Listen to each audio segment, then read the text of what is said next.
देशभरात वाढत्या digital arrest फसवणूक प्रकरणांवर केंद्र सरकारने गंभीर दखल घेतली असून अशा गुन्ह्यांना आळा घालण्यासाठी लोकप्रिय मेसेजिंग प्लॅटफॉर्म व्हॉट्सॲपला कठोर निर्देश जारी करण्यात आले आहेत.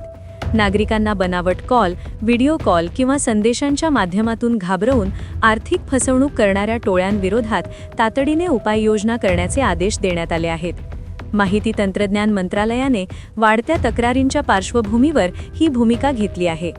डिजिटल अरेस्ट हा एक प्रकारचा सायबर गुन्हा असून यात गुन्हेगार स्वतःला पोलीस, सीबीआय किंवा इतर सरकारी यंत्रणांचे अधिकारी म्हणून सादर करतात.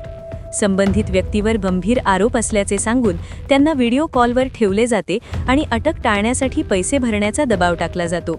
या प्रक्रियेत पीडित व्यक्ती मानसिकदृष्ट्या दबावाखाली येऊन मोठ्या प्रमाणात आर्थिक नुकसान सहन करत असल्याचे समोर आले आहे.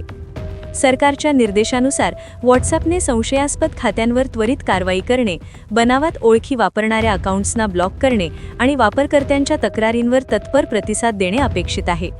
तसेच अशा फसवणुकीबाबत जनजागृती वाढवण्यावरही भर देण्यात आला आहे. सायबर सुरक्षा यंत्रणांसोबत समन्वय वाढवून गुन्हेगारांचे नेटवर्क उद्ध्वस्त करण्याचा प्रयत्न सुरू आहे. गेल्या काही महिन्यात देशातील विविध राज्यात अशा घटनांमध्ये वाढ झाल्याचे दिसून येत आहे. विशेषतः शहरी भागांमध्ये सुशिक्षित नागरिकही या फसवणुकीचे बळी ठरत असल्याने चिंता व्यक्त केली जात आहे. पोलीस प्रशासनाने नागरिकांना सतर्क राहण्याचे आवाहन केले असून कोणतीही सरकारी संस्था व्हिडिओ कॉलवर अटक प्रक्रिया करत नाही किंवा पैशांची मागणी करत नाही हे स्पष्ट केले आहे.